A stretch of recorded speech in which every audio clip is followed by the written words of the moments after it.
ऐसा हुआ कोई 2 सप्ताह पहले, एक वृद्ध सांझ को मुझे मिलने आए थे और एक युवक ने पूछा कि मैं शादी करना चाहता हूं, आप क्या कहते? मैंने कहा जरूर करो, और मैंने उसे कैसे वो लड़की चुने, क्या करे, सब बताया। वो वृद्ध तो बड़े बेचैन हो गए। उन्होंने कहा कि मेरी समझ के बाहर है।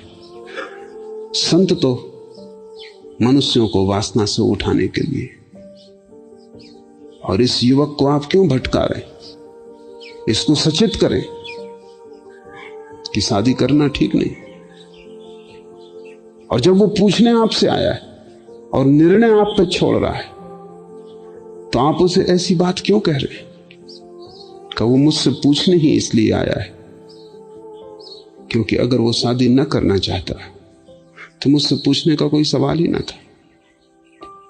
वो पूछने ही इसलिए आया है, और अगर मैं कहूं मत कर तो मैं उसे करने के लिए और भी आकर्षित करूंगा, और अगर वो मेरी मान ले और न करे तो जीवन भर पीड़ित और परेशान रहेगा। क्योंकि विवाह एक अनुभव है जिससे गुजरना जरूरी है। आंख से भरा है, फफोले पड़ते हैं, लेकिन उनके बिना कोई प्रौढ़ता भी नहीं आती। दूसरे से गुजरना जरूरी है ताकि तुम अपने पे आ सको। बहुत से दरवाजे खटखटाने पड़ते हैं तभी अपना घर मिलता है। और ये अभी बूढ़ा नहीं है, आप बूढ़े हैं, आप उस अनुभव से गुजर चुके हैं, आपको उसकी जलन याद है। आप दूध के जले हैं, आप छाछ भी फूंक फूंक के पी रहे हैं, इसको भी जलने दें। तो मेरा कुल काम इतना है कि मैं इसको वो सब कहूं जिससे इतना न जल जाए कि लौटने का उपाय न रहे। जले, अनुभव से गुजरे, लेकिन जीता हुआ वापस लौटा है, नष्ट ना हो जाए उस अनुभव में। बस इतना ही मेरा काम है। ये जो भी करना चाहता है उसमें मैं इसे सहयोग दूं। अगर चोर भी मुझसे पूछने आए कि मैं कैसे चोरी करूं तो मैं उसे सम्यक चोरी का रास्ता बताऊंगा। ऐसी चोरी का रास्ता कि वो करे भी और खो भी ना जाए, और एक दिन चोरी कर करके ही अचोर हो जाए, एक दिन चोरी के अनुभव से ही ऊपर उठे। कमल कीचड़ से ऊपर उठता है, अचोरी चोरी से ऊपर उठता है। ब्रह्मचर्य का फूल काम वासना की कीचड़ में ही खिलता है, और जो कीचड़ से ही वंचित हो गया उसमें फिर फूल कभी ना खिल सकेगा। और मैं कौन हूं इसको रोकने वाला? जो जहां जाना चाहता है मैं तो उसे दिया दे दूंगा, बेशर्त कि जहां भी जाए दिए की रोशनी पड़ती रहे। चोरी करने जाए तो दिया दे दूंगा कि चोरी पर रोशनी पड़े, रास्ता अंधेरा ना हो। काम वासना में जाए तो दिया दे दूंगा, रोशनी रहे रास्ते पर। क्योंकि असली सवाल यही है कि तुम जो भी करो अगर होश और रोशनी से करो तो तुम्हें कुछ भी बांध ना सकेगा। एक ना एक दिन रोशनी तुम्हें सब नरकों के बाहर ले आएगी। इसलिए सवाल ये नहीं है कि तुम क्या मत करो, सवाल यह है कि बस होश पूर्वक करो। संत सुधारते नहीं, इसलिए वो बिगाड़ते भी नहीं, और जो सुधारने की कोशिश में लगे हैं वो बिगाड़ने के मूल आधार। और जितना ही तुम्हारे तथाकथित साधु जो संत नहीं है, जो खुद भी किसी दूसरे के द्वारा सुधारे गए यानी गहरे में बिगाड़े गए, जो खुद अपने अनुभव से तिरे नहीं हैं, फूल नहीं बने, जो उधार है, जो किसी सुधारक के चक्कर में पड़ गए और किसी ने जिन्हें सुधार कर रख दिया है, बस ऊपर ऊपर उनका सुधारापन है, भीतर भीतर सब कचरा इकट्ठा है। ये लोग दूसरों को सुधारने में लगे। एक बात ध्यान रखना, जिस बीमारी से तुम परेशान होते हो तुम उसे फैलाने में लगते हो, संक्रामक हो जाती। इन्होंने काम वासना को दबा लिया, इन्होंने ब्रह्मचर्य की कसम ले ली, ये पूंछ कटा बैठे, अभी तुम्हारी पूंछ पे इनकी नजर है, और जब तक तुम्हारी ना काट दें तब तक इनको चैन नहीं है। क्योंकि तुम्हारी भी पूंछ कट जाए तो तुम भी इन्हीं के पूंछ कटे समाज के हिस्से हो जाते, फिर तुम भी दूसरों की काटने में लग जाओगे। तुमने उस लोमड़ी की कहानी पढ़ी ना, जो पूंछ कटा बैठी थी, किसी गुरु के चक्कर में पड़ गई। गुरु तो सभी जगह हैं, मनुष्यों में भी हैं, लोमड़ियों में भी हैं। वो किसी और गुरु से कटा चुके थे, तो उसने कहा कि जब तक पूंछ न कटाओ तब तक ज्ञान उपलब्ध नहीं होता, और कष्ट से तो गुजरनी पड़ता है, तपस्या करनी ही पड़ती। बिना त्याग किए कहीं कुछ मिला है? और पूंछ को छोड़ो, पूंछ में है भी क्या? व्यर्थ ही लटकी है, किसी काम की भी नहीं है। और हम देखो इसी को कटा के ज्ञान को उपलब्ध हुए, हमारे गुरु भी इसी को कटा के ज्ञान को उपलब्ध हुए थे, और ऐसा सदा से चला है। बातों में पड़ गई लोमड़ी, पूंछ कटा बैठी। कटते ही उसे समझ में आया मिला तो कुछ नहीं, पूंछ पर कट गई। अब दो ही उपाय रहे, या तो वो साफ साफ कह दे और लोमड़ियों को कि मत कटाना, लेकिन तब अपने अहंकार को बचाने का कोई उपाय न रहा। लोग हंसेंगे, लोमड़ियां हंसेंगी और कहेंगी ये पूंछ कटा बैठी। गुरु से उसने कहा मिला तो कुछ नहीं। गुरु ने कहा हमको क्या कुछ मिला है, मगर अब किसी से कहने में कोई सार नहीं। अब तुम भी लोगों को समझाओ कि कटाओ पूंछ। मिला किसको? मिला किसी को भी नहीं। ये सदा से ऐसे ही चला आया। लेकिन जब हम फंस गए तो एक ही रास्ता है अपनी प्रतिष्ठा बचाने का, कि अब तुम इसको छिपा लो, अपने दर्द को भीतर रखो, मुस्कुराओ, लोमड़ियों को समझाओ कि कटाओ पूंछ। जब तक हर लोमड़ी की पूंछ न कट जाए तब तक अपनी कोई सुरक्षा नहीं, प्रतिष्ठा नहीं। हम मारे गए। सब जगह यही चल रहा है। तुम जाते हो एक साधु के पास, उसने संसार छोड़ दिया, वो देख के तुम्हें कहता छोड़ो संसार, पत्नी, घर, बच्चे, यही तो जंजाल है। बात भी जचती है, क्योंकि तुम भी तो मुसीबत झेल रहे हो, जंजाल तो है। और ये आदमी शांत बैठा है, तुम्हें पता नहीं कि इनकी पूंछ कट गई, और ये आदमी भीतर बड़ा परेशान है। इसके मन में गृहस्थी के ही विचार उठते हैं। ये बार बार स्त्री के संबंध में सोचता है, बार बार अपने को समझाता है कि अब ठीक नहीं, प्रतिष्ठा के विपरीत है, पीछे लौटना। लोग हंसेंगे, जग हंसाई होगी, लोग कहेंगे भ्रष्ट हो गया। तुम मौका भी नहीं देते कि कोई आदमी की पूंछ कट जाए और वो वापस आए तो तुम उसे स्वीकार भी ना करोगे। एक जैन साधु मुझसे पूछने आए थे, तो मैंने उनसे यही कहा कि जो सत्य है उसको छिपाने की कोई जरूरत नहीं। अगर तुम्हें कुछ भी नहीं मिला इस सब उपवास, त्याग, ढोंग, उपद्रव से, छोड़ दो। उन्होंने कहा छोड़ तो दें, लेकिन अभी जो लोग मेरे पैर छूते हैं वही मुझे जूते मारेंगे, वो कहेंगे भ्रष्ट हो गए। बड़ा मजेदार दुनिया है। मैंने इस ईमानदार आदमी को अगर ये कहते कि मुझे कुछ नहीं मिला, तो लोग कहेंगे तुम्हें नहीं मिला क्योंकि तुम पापी हो, तुमने ठीक से प्रयास नहीं किया। कहीं ऐसा हो सकता है कि इतने दिन से और इतने पूंछ कटे लोग और किसी को ना मिला हो? सदा से जो चली आ रही सनातन जो धर्म है, उसमें तुम ही एक ज्ञानी पैदा हुए, तुम्हारे पाप कर्मों का बाधा पड़ रही है, तुम ही गड़बड़ हो, लोग ये कहेंगे। तो मैंने कहा तुम करते क्या हो? मैं भी वही समझा रहा हूं लोगों को जिसमें मुझे कुछ नहीं मिला।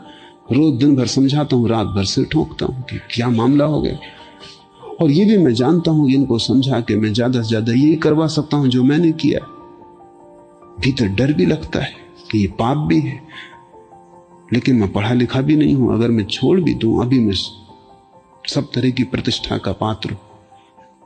अगर मैं छोड़ दूं तो मुझे कोई 50 रुपए की नौकरी यही भक्त नहीं दे सकेंगे जो अभी मेरे पैर छूते हैं और आज लाखों रुपए ला के रखते। फिर भी मैंने कहा कि तुम आदमी ईमानदार अगर हो तो ये कष्ट से भी गुजर जाओ, छोड़ दो, देखें क्या होता है। सच में ही उसने छोड़ दिया और वही हुआ जो उसने कहा था। सारे जैनी उसके पीछे पड़ गए कि वो भ्रष्ट हो गए, पापी है, संसार में वापस लौट आया। एक सभा में हैदराबाद में मैं बोल रहा था, तो वो भ्रष्ट जनियों की नजरों में पूंछ कटा आदमी वो भी मौजूद था। वो मेरे साथ ही सभा मंडप तक आया और मेरे साथ ही मंच पे जाकर बैठ गया। वो जैनियों का मंदिर था, वहां उपद्रव मच गया।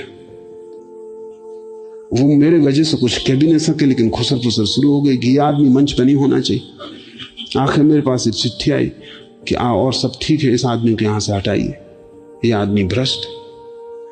मैंने उनको बहुत समझाया कि आदमी भ्रष्ट नहीं है, बहुत ईमानदार है और असली त्याग इसने अब किया है कि ये हिम्मत इसने जुटाई। क्योंकि मैं तुम्हारे दूसरे साधुओं को भी जानता हूं, उनसे भी मेरी अंतरंग बातें हुई हैं और उनको भी मैंने इसी हालत में पाया है।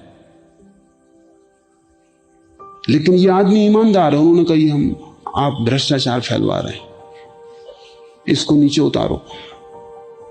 आखिर उन्होंने इतना उपद्रव मचाया कि वो चढ़ बैठे मंच पर और उस आदमी को खींच लिया नीचे, उसकी मारपीट कर दी। और वो आदमी सच में ईमानदार है। जब नहीं मिला कुछ तो वो कह रहा है कि भाई मुझे नहीं मिला, लेकिन ईमानदारी की थोड़ी पूजा है, बेईमान पूजे जाते। ये कटी पूंछ वाली लोमड़ी अगर लोगों से जाके कहेगी कि हम फिजूल कट गए तुम मत कटवाना, तो लोमड़ियां ही इस पे हंसेंगी कि ऐसा कहीं होता है। सनातन से पूंछ कटे हुए लोग ज्ञान को उपलब्ध होते रहे। बड़ा दुष्ट जाल है। तुम भी जानते हो कि तुमने भी बहुत उपाय करके देख लिए, वो व्यर्थ जाते, फिर भी तुम किसी को कहते नहीं कि वो व्यर्थ जाते। तुम भी अपने मन को समझा लेते हो कि चुप ही रहो, क्योंकि लोग यही कहेंगे उपाय तो गलत हो ही नहीं सकते, तुम ही गलत होगे, अपने को ढांके हुए हो। लाओस से उसी को संत कहता है जो न तो किसी को सुधारने में उत्सुक है और इसलिए किसी को बिगाड़ने का कारण नहीं बनता। संत की तो भावदशा यह है कि जो हो रहा है उसे वो और सुगमता से होने के लिए तुम्हें मार्ग दे और तुम्हें सहयोग दे कि ठीक है, तुम पश्चिम जा रहे हो, जाओ, मेरे आशीर्वाद। और पश्चिम में मैं भी गया हूं, उस रास्ते पे ये कठिनाइयां हैं, बस सबको तो ठीक, और उससे लौटने के उपाय हैं, ख्याल में रखना कभी जरूरत पड़े तो। लेकिन जहां जा रहे हो जाओ, क्योंकि दूसरे की नियति में जरा भी अड़चन डालनी पाप है। दूसरे के अपनी यात्रा पथ में जबरदस्ती करनी उपद्रव है। और जो भी जबरदस्ती करते हैं वो इसलिए करते हैं कि वो खुद अपने साथ जबरदस्ती कर रहे हैं और वही वो दूसरों के साथ करना चाहेंगे। इसे तुम नियम समझ लो कि जिस आदमी ने अपने साथ जबरदस्ती की है वो दूसरों के साथ जबरदस्ती करेगा, क्योंकि हम जो अपने साथ करते हैं वही हम दूसरों के साथ करते हैं। और जिस आदमी ने अपने साथ कोई जबरदस्ती नहीं की, जिसने स्वाभाविक रूप से सरलता से सत्य की प्रतीति की है जो उपलब्ध हुआ है, वो किसी के साथ जबरदस्ती नहीं करता। और असहज कहीं कोई समाधि होती, सहज ही समाधि है। संत तुम्हारे साथ कोई जबरदस्ती नहीं करता। ये बड़ा कठिन है हमें समझना, क्योंकि संत की हमारी धारणा यही है कि वो हमें सुधारता, उसके पास जाओ तो वो सुधारेगा, जब सुधरना हो तो उसके पास जाओ। वो जैसे कोई चिकित्सक है, जब तुम बीमार हुए तब जाओ, वो तुम्हारा इलाज करेगा। नहीं, संत का होना सिर्फ एक ही अर्थ रखता है, और वो अर्थ ये है कि जैसा सरल वो हो गया है वैसा ही सरल होने की तुम्हें भी वो सुविधा जुटा दे। सरलता का अर्थ है कर्म नहीं, साक्षी, कर्ता नहीं, दृष्टा। मनुष्य के कारोबार अक्सर पूरे होने के करीब आकर बिगड़ते। आरंभ की तरह ही अंत में भी सचेत रहने से असफलता से बचा जा सकता है। इसलिए संत सिर्फ एक ही सूत्र देते हैं, एक दिया देते हैं कि तुम सचेत रहो। तुम जहां भी जाओ, तुम जो भी करो, सचेत रहो। बुरा करने का मन है, करो, क्योंकि तुम कर क्या सकते हो अब? इस मन आज नहीं कल फूटेगी। तुम करो, लेकिन सचेत होकर करो। और बड़ी अद्भुत कीमिया है सचेत होने की, क्योंकि जैसे ही तुम सचेत होते हो बुराई अपने आप कम होती जाती। सचेत रह के कभी कोई बुरा कर सका है? सब बुराई बेहोशी में होती है, सब बुराई एक तरह का पागलपन है, सब बुराई तुम जब होश खो देते हो तभी संभव है। इसलिए एक ही सद्गुण संत देते हैं कि तुम जागे रहो, तुम होश पूर्वक करो। तुम जो भी करो, काम वासना में जाओ तो होश पूर्वक जाओ, उसे भी ध्यान बनाओ, आओगे। और वो पार होना अलग होगा, वो दमन न होगा, वो अनुभव से पार होना होगा। वो अतिक्रमण अद्भुत है, उस अतिक्रमण में कोई दंश ना होगा। वो अतिक्रमण ऐसा ही सहज है जैसे फूल लगते हैं, कोई लगाता थोड़ी, जैसे घास बढ़ती है अपने आप। ज़ैन फकीर कहते हैं the grass grows by itself. कुछ करना थोड़ी होता, घास अपने से बढ़ती है। ऐसे ही ब्रह्मचर्य अपने से बढ़ता है, होश हो तो। करुणा अपने से बढ़ती है, होश हो तो। अहिंसा अपने आप आती है, कोई व्रत नियम थोड़ी लेने पड़ते।